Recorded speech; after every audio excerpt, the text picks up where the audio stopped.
Beyond this door is a gateway to another dimension. A dimension of salt. A dimension of vile. A dimension of rage. We are entering a realm of both shadow and dragons, of logic and hypocrisy beyond human comprehension. We have just crossed into the Fire Emblem Warriors Zone. Canada, 2017. The popular video game developer Nintendo has just published Fire Emblem Warriors. Fledgling YouTuber ZerkMonsterHunter 4 has lined up to buy it. Little does he know that the game holds a sinister secret.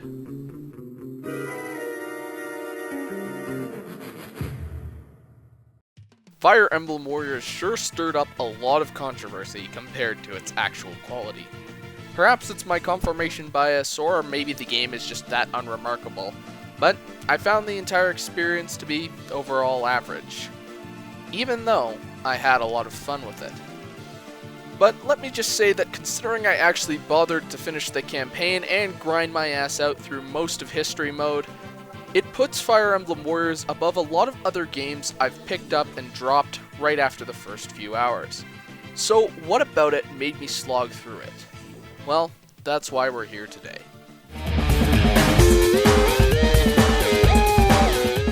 Let's start with the story. It's honestly pretty terrible. Now look, I know this is Dynasty Warriors. I wasn't exactly expecting Citizen Kane. Heck, I wasn't even expecting Forrest Gump. But in all honesty, this story was about as predictable as a house door, and calling it surface level would be an insult to the ground floor. Oh, would you look at that? The Lemon Twins, who head off the game and are on the cover, are pretty poor protagonists. Naruto over here gets really damn annoying, especially as the game goes on, and his sister could be replaced with a robot given how much personality she has. The game does allow you to pick which of the Lemon Twins you focus on, and I'd much rather follow a piece of plywood than someone who is essentially a worse version of generic shonen anime protagonist number 671. The saving grace of the story, however, is ultimately the voice acting. Most of the voice actors from Awakening, except Lucina, who has been replaced with Alexis Tipton, reprise their role for this game. The rest of the cast, however, isn't so consistent. Ryoma, Sakura, Elise, and Takumi all have their old VAs from Fates, but Hinoka, Camilla, and most of the others all have their VAs from Heroes. Most of the voice work is pretty solid. Xander, Robin, and both Matt Mercer stand out as the strongest performers. Hinoka's voice still sucks a lot, though. The one thing, however, that caught me off guard was that Xander actually acted like a human in a Fire Emblem Games campaign for once. It took only 6 tries. Congratulations, Koei. I'm proud of you. The biggest selling point, however, for any kind of non-gameplay feature has to be the support conversations. I've only unlocked a couple, but from what I can tell, they're all pretty damn good. Watching Matt Mercer talk to himself is the greatest thing to happen to Fire Emblem since Ephraim and Larrakel's support. Of all of them, Robin and Crom's is my personal favorite, as it does the most justice to their characters, and it keeps up the whole gay undertones thing that they had going on. Trust me, that is the most important part of Awakening. Ultimately, I still wish the story had a little more depth, and it made good on the opportunity of having Ike, Hector, Crom, and Ephraim partake in the world's greatest dick measuring contest. That will be something I will always be sad we never got. Oh well, just because an element is bad doesn't mean it shouldn't be mentioned or criticized, even though a bad story was kind of a given for a Warriors game. But besides, who plays Warriors for the story anyways? As gameplay goes, in something like Bloodborne for example, the game creates a situation where anything can and will kill you, making conquering a boss you've spent hours grinding out a hugely satisfying endeavor. Warriors, in order to achieve this same satisfaction, does in fact the complete opposite, by placing you in an environment where your character is essentially a god, able to dispose of entire hordes of mooks in swift, over-the-top combos. The satisfaction that they've created relies strictly on power fantasy, and damn is it fun. In short bursts anyways. You see, a lack of challenge is something that I usually find to be boring, and that's not to say that there aren't elements of FE Warriors that can cause a player trouble, because there certainly are. It's just that most of that challenge comes from micromanaging the inconsistent AI and the map hazards the game starts to throw at you pretty regularly after Chapter 5. I never found myself wanting to sit down and play this game for any kind of extended session. Most of the chapters take about 15 to 17 minutes to complete, and I was often content by playing only 2 or 3 at a time in between whatever else I was doing. The only time I really found myself having any kind of very long play sessions was when I was grinding out the various history mode maps, which can get quite frantic and incredibly time consuming. Some of the later game maps towards the end of the story can also get quite demanding, with all the stuff you need to keep track of, but I never found myself struggling at any point other than when the game punished me for playing at my own speed on the odd occasion when strong mini-bosses show up to hunt you down, like in Chapter 13, What Happened to Corrin. Overall, as challenge goes, the normal difficulty provided enough of a mix between mindless fun and the cold, tense moment for me to say I'll gladly play the game again on Expert whenever I decide to upgrade to the Switch version. As for gameplay elements that go outside of the combat engine, it surprises me how much Fire Emblem they've actually managed to import into this game, at least as gameplay goes. We'll tackle that hippopotamus of a controversy soon enough. The weapon triangle found its way into this game, and while it doesn't matter too much when it comes to the hordes of regular enemies, you can definitely feel its effects when it comes to captains, strong enemies, and bosses. Adding this is the map screen, which allows you to give your units orders in real time. This, coupled with the weapon triangle, makes team composition and positioning quite important. This is a personal nitpick, but as you progress through the game, the maps really start to go through multiple phases and different map objectives. So I think if the developers really wanted to go a step further in emulating the Fire Emblem experience, after every map objective you clear, the game would automatically pull up the map and let you order your units around, just to give it a little more of a turn-based feel. But that's more of a quality of life enhancement that not everybody might like, though I certainly would have appreciated. History mode, however, is a bit of an odd one. You unlock it after clearing Chapter 5 and you beat the main story. It allows you to unlock 2 secret characters who aren't playable during the main campaign. Now, personally, when I went for these characters, I just put on some Eurobeat and grinded these out as fast as I could with my hugely over-leveled team. Before I go to the next segment, I want to mention my mains. Overall, during the story, Leo, Xander, Cordelia, and Lucina carried my team. They were my go-tos in addition to whatever lemon twin it made me deploy on every map.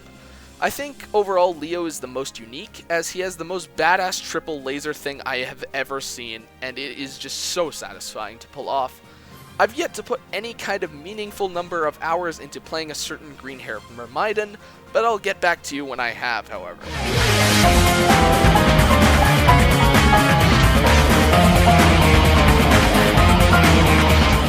As far as sound and visuals in this game go, it does a lot right. The character models, apart from their mouths and certain cutscenes, all look top-notch, and the redesigns that some of the Shadow Dragon and other characters got are a great way to update their looks. Garneth gets a special mention because of just how crazy badass he looks. I personally bought the 3DS version, and I was actually pretty surprised at how well the game actually ran.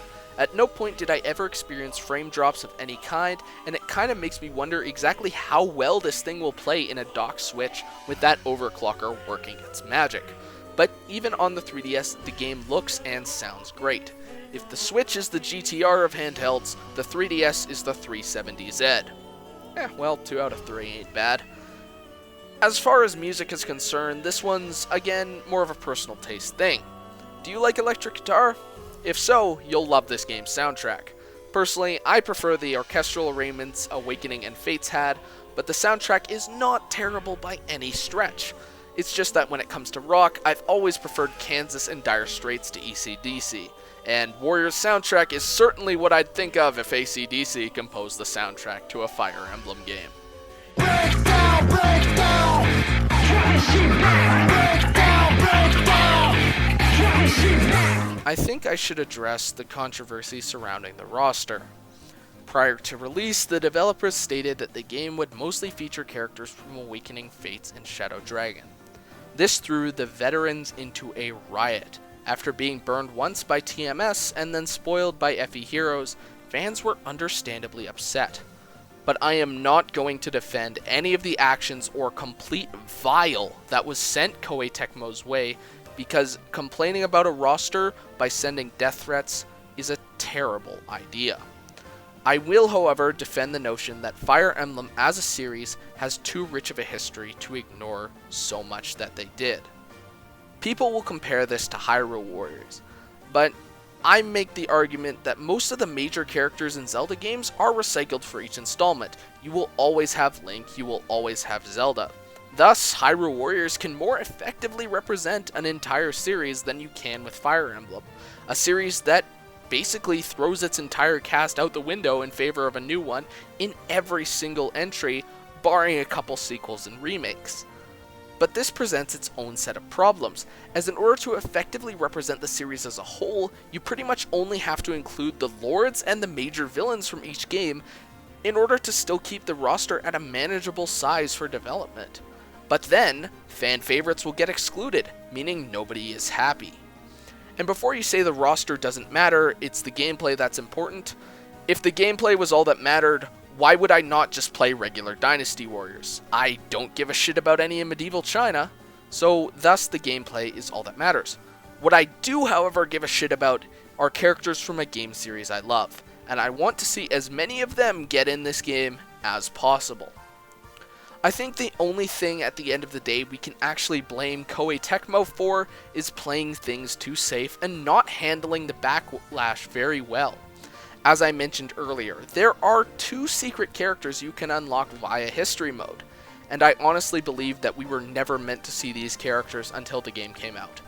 But they got trailers which were pretty obvious damage control. Not the characters themselves, you have to understand that this game had its roster decided prior to development, but the characters and trailers being shown in the way they were are, in my mind at least, a direct response to the backlash. If I had my way, the game would have over 70 characters in it, all fan favorites from almost every game. I think that even if we got Ike in the game, it would have done a lot to soften the blow. It just sucks, as with Tokyo Mirage's localization, Fire Emblem Warriors will be remembered more for the controversy it stirred than the actual game itself.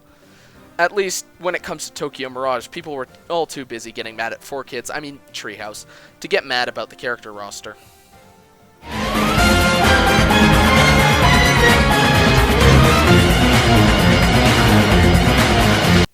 I've been dodging this point the entire time, so allow me to just tick off this last box here, and yeah. Did you guys know Lid got into this game?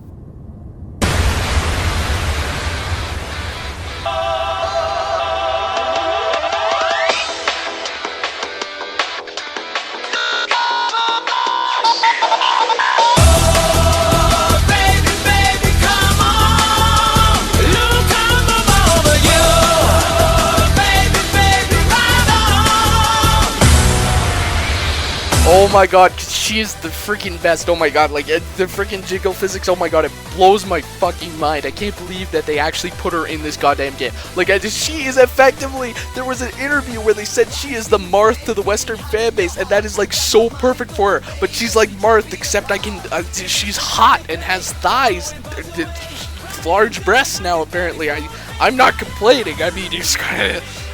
The amount of hentai I've seen is honestly not surprising, but oh my god, I can't believe Lynn is in this game, and she's so fun to play. There's like 5, she does like the shadow clone thing, and oh my god, it's so fucking good. God damn. Ah, I'm gonna cream.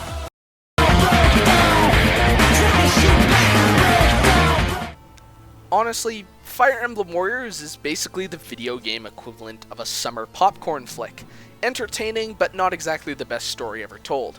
If you're still on the fence about this game, hopefully this review convinced you one way or the other.